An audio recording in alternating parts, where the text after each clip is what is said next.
Hello, welcome to the Week 11 college football money line parlay and Week 11 college football money line spread money line total parlay. And I'm Mr. Mini Hats. Quick recap of last week. We lost the parlay last week, which is okay. We had quite a few losses in there, 4 or 5. Fresno State, they lost at home.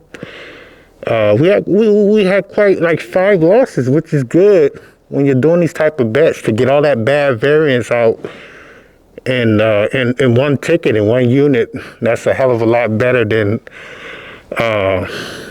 losing the parlay by one game. So we'll take that. We had another parlay, a spread.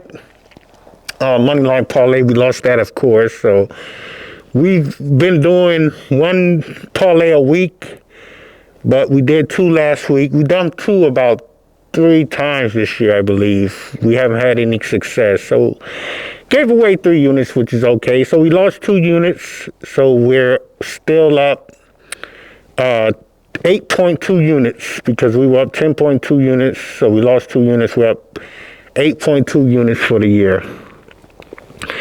So we have 3 weeks left to go, and the goal is, like I said, you can go back to the first video, the mission statement. The goal is, like I said, was to do this and see if you can be profitable for a whole year doing nothing but money line parlays. It's so far we are, and we basically clinched this thing a couple of weeks ago. We can go 2 parlays the rest of the way, 3 weeks to go. And even if we don't hit another parlay, we'll be up 2.2 units. And so that'll be profit. We went the whole season and we made a profit. Albeit a small one, but we're doing high variance stuff. So keep that in mind. But we got 3 weeks to make a move and hit some more parlays. So let's see if we can come out of here up. I said in the video the goal was to be up 20 to 30 units. More realistically, now the goal, I would be very happy if we can get 15 to 20 units. If we can get to 20 units plus 20 units on the year, I'll be ecstatic with that. So let's get right to it.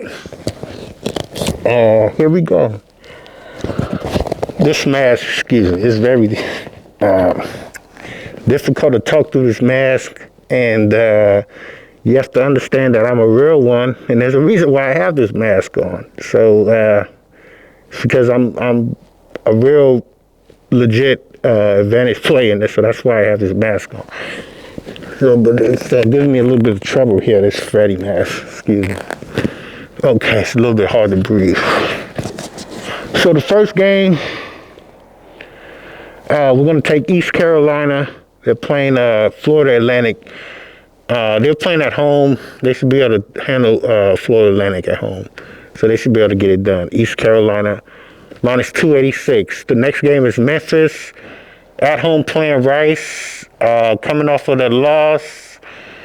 Getting Rice. I know Rice is beating Navy, but they're going on the road, and Memphis should have enough to beat them. They should have enough to beat them. So that's Memphis minus 320. Miami undefeated on the road playing Georgia Tech.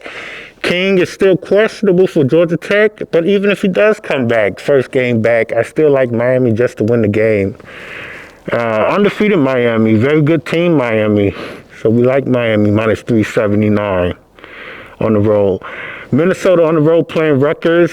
This Minnesota team's been good. Been good on the road.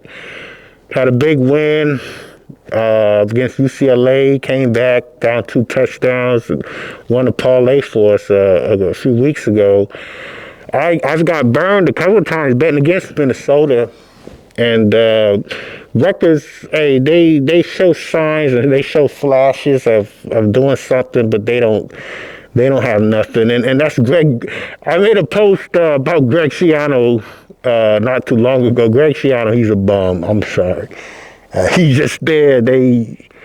He's in that fraternity or something. He knows he knows some people within that organization, but it's not his coaching. He's been mediocre for years. So we got Minnesota minus 237 to dust off Rutgers. Next game is Indiana at home playing Michigan. This is pretty easy. Minus 638 just to win. 2-touchdown favorite. Undefeated on the year, and you got Michigan can't score, and they're coming in.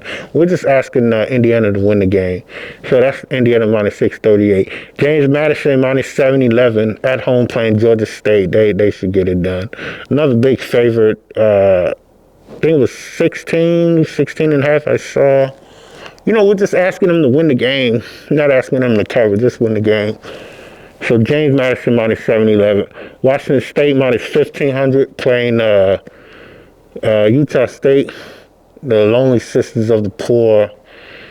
It should be a scrimmage pretty much. I mean, this is just a piece of chalk that's going to help boost the payout a little bit.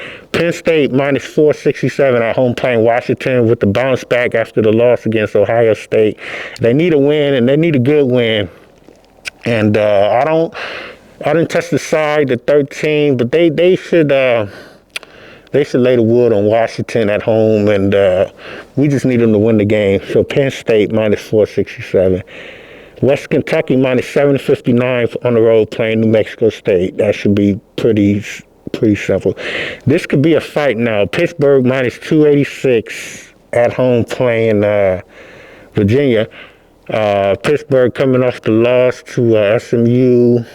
This is a good bounce back spot, but sometimes the teams that should bounce back, they don't necessarily bounce back, and it gets worse, and they take another L. But I'm not saying that that's going to happen to Pittsburgh, but they better keep their guard up because Virginia will come in there and pull a fast one on them.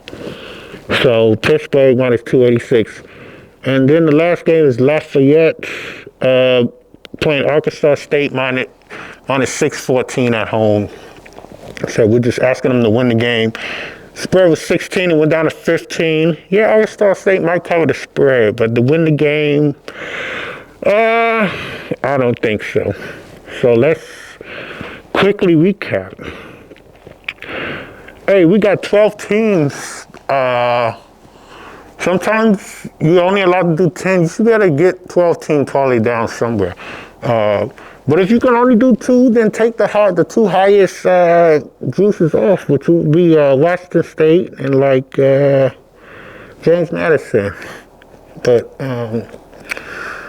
you can take Pittsburgh off. That's one of the games, the one boogeyman that I said that could be a problem. But I mean, with all the books these days, so you should be able to get this parlay down. So let's recap. We got East Carolina minus 286, Memphis minus 320, Miami minus 379, Minnesota minus 237, Indiana minus 638, James Madison minus 711, Washington State minus 1,500. Penn State minus 467, Western Kentucky minus 759, Pittsburgh minus 286, Lafayette minus 614. And that is a leverage of 8.66. So let me just check something else. Yeah, that's a leverage of 8.66. So let's move on to the next play, which is the spread total money line parlay. So what we're basically doing is we're going to take most of the picks that we just played, and I'm going to replace the 3 highest money lines with a spread, a total, 2 spreads in a total. So 3 plays at minus 110. I'm going to replace that. So let's go here. This is another laundry list, but it pays good, and it's something to throw in and throw a few dollars on and just mess around and square up the account a little bit. So the first pick, we're going with Army over 63. Georgia minus 2.5. Minus 15, I've seen in most places. Should be flat by the time the game starts. I saw it 2.5 minus 110. Vanderbilt plus 3.5. East Carolina money line minus 286. Memphis money line minus 320. Miami money line minus 379. Minnesota money line minus 237. Indiana money line minus 638. James Madison minus 711. Washington State minus 1500. Penn State minus 467. West Kentucky minus 759. Pittsburgh minus 286. Lafayette minus 614. And this has a leverage of 66.24. So if you pop one of these, it's going to be a good Christmas. So, like I said, we're up 8.2 units on the year. Let's keep it going. Check out the other video with the regular college football plays. We have 3 weeks to go. Let's finish strong and try to make a move for bowl season. And let's get ready for hoops, because college basketball here, NBA is here. So, like I said, follow me on Twitter. Follow me on Telegram for second half plays and updates. So there's your Week 11 college football money line parlay, your Week 11 college football spread total money line parlay. Good luck, everybody.